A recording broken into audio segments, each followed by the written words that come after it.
Longtime Democratic political operative Doug Sosnik is out with a brand new memo about his take on the 2024 presidential election. And I think it has important warnings in it that we should heed. His big takeaway is that many of the normal indicators that political operatives and prognosticators look at to gauge the outcome of a presidential race, who's up, who's down, are not as important as they used to be. So what's he talking about? Well, normally in the past, you looked at things like a presidential job approval, national polls, right track, wrong track, how people thought the country was doing. And in the past, if an incumbent was below 50%, or the number of people saying that the country was on the wrong track, if that was above 50%, well, it spelled almost certain doom. But he makes the case that that's not necessarily true anymore. See, the country and the candidates have become so polarizing that there's a lot more at play. In 2016, he writes, national polls demonstrated their limitations when they predicted that Hillary Clinton would win the presidential election due to her strong lead in the popular vote. While last year's midterms, where Democrats held off a GOP wave, showed the shortcomings of relying on proxies for voter sentiment, like the mood of the country and the president's job approval.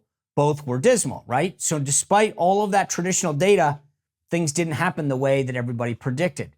Now, you've heard my take on national polls, and I agree with him on this. When you do a national poll, you're factoring California, which always goes for Democrats, and Texas and Florida, which have become solid Republican states. So you're factoring in a lot of states and voters who aren't really a big part of the process. It means that we should really only focus on the key swing states and what's happening there. Now, Sosnik identified the 8 states that he believes that the focus should be on. Let me run them down. Arizona, which has 11 electoral votes. Georgia with 16 electoral votes. Michigan with 15 electoral votes. Nevada with 6. New Hampshire with 4. North Carolina with 16. Pennsylvania with 19. And Wisconsin with 10 electoral votes. Taken all together, those 8 states equal 97 electoral votes. That's a huge number that could easily determine the outcome of the next presidential election. The reason, though, that he chose these 8 states is because the focus is on their populations and what he says skew in the middle. He says that neither extremely high nor extremely low on educational attainment, perhaps the most important demographic characteristic when it comes to predicting partisan affiliation. What does that mean in plain English? It's about the ratio of college-educated voters to non-college-educated voters. He thinks is pretty much in the middle. It's not skewed to one side or another. But he breaks down the groups of voters that are going to be critical to watch to 4 categories. Let me run through them. The first group is what he calls double doubters. People who have a negative view of both Biden and Trump are perhaps the most important group of swing voters in the upcoming election, he writes.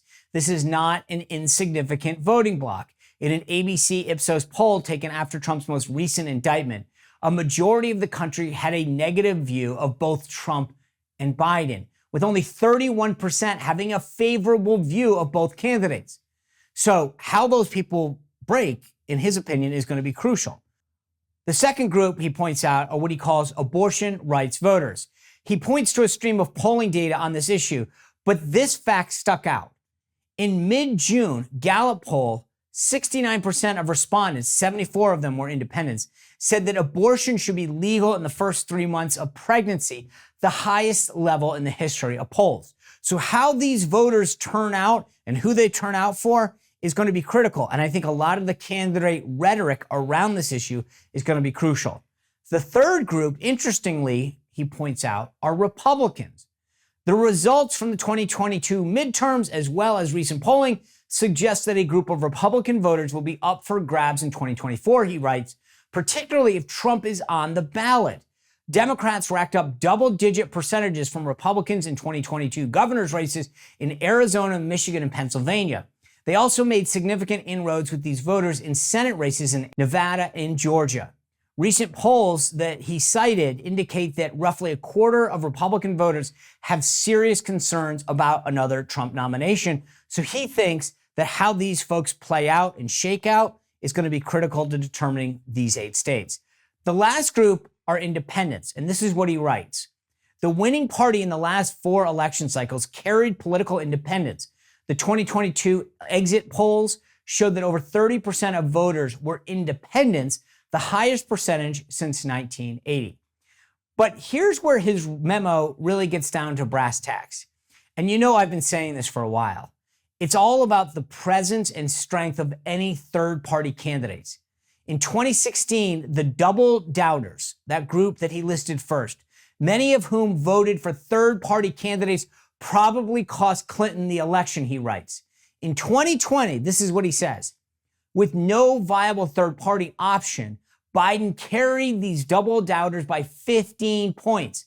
But here's the thing. Remember, in 2016, Jill Stein was the Green Party candidate, and she gave a lot of these Democratic voters that didn't like Hillary Clinton a place to park their vote.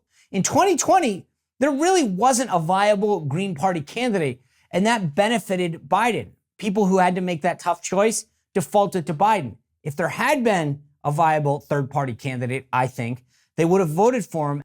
In a late April AP NRC poll among double doubters, Biden leads Trump by 39 points in a straight head-to-head matchup without a third-party option. But, and I did a video on this last week, Cornel West recently announced that he will seek the nomination of the Green Party, which is already on the ballot in Wisconsin, Michigan, and North Carolina. So there you go. So what's the big takeaway if you want to know the state of play in this cycle? 2 big things to keep your eye on. Number 1, the state of play in those states. And number 2, how well Cornel West is polling. Well, if you enjoyed this video, click the like button, subscribe, and ring the bell to make sure that you never miss another video.